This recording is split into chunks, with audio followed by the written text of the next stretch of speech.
Bus 375 in Beijing operates between Ximen and the 5th Ring in the northern suburbs, making it an inner-city bus. Despite its location, Bus 375 doesn't experience heavy passenger traffic, particularly at Tsinghua University Station in the evenings.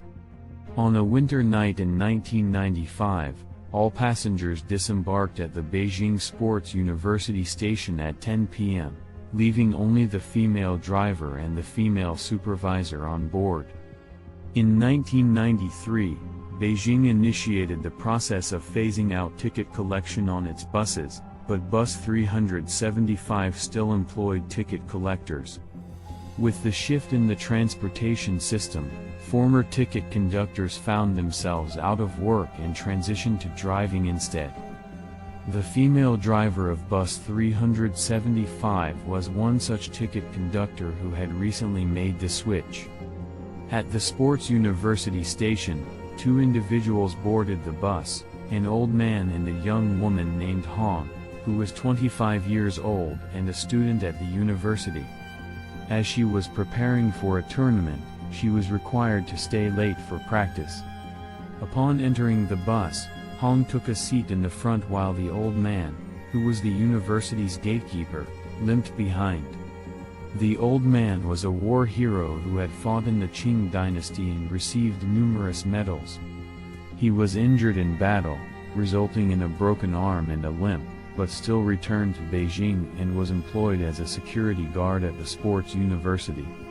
He was well respected and known for being kind and helpful to the students.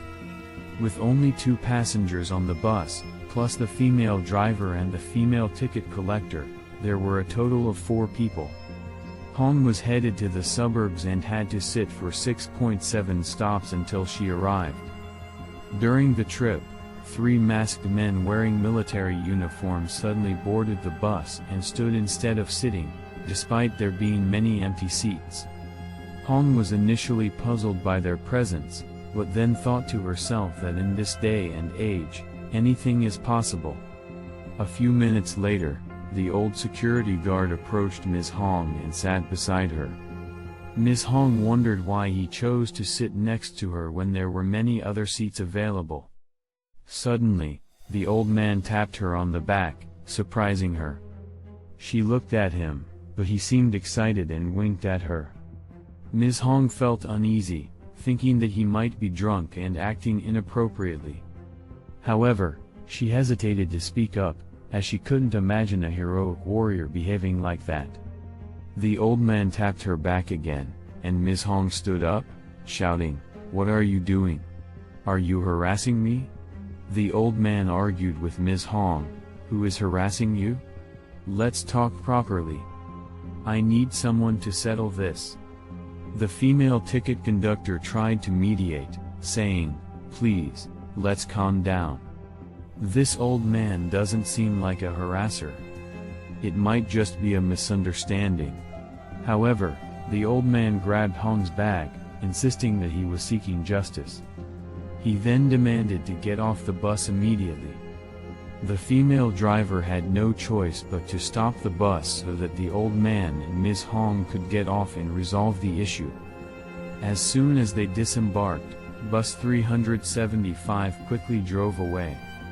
The old man suddenly changed his expression and said to Ms. Hong, "I apologize for my behavior earlier, but I had to do it.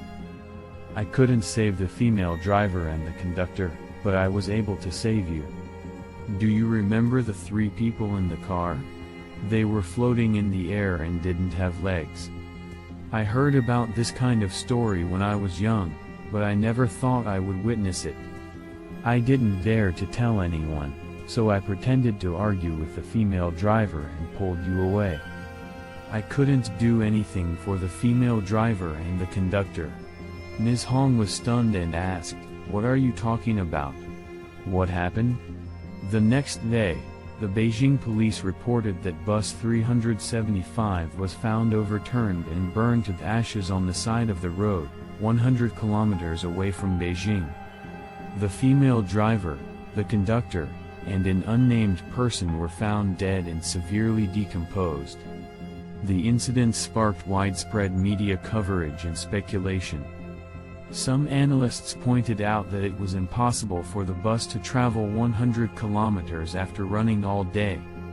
Furthermore, the police found that the fuel tank was not filled with gasoline but with fresh blood. Moreover, the rapid decay of the bodies adds to the confusion. This is highly unusual. It should be noted that this information is based on hearsay from many sources. Until now, the mysterious incident on the bus from that winter remains unsolved.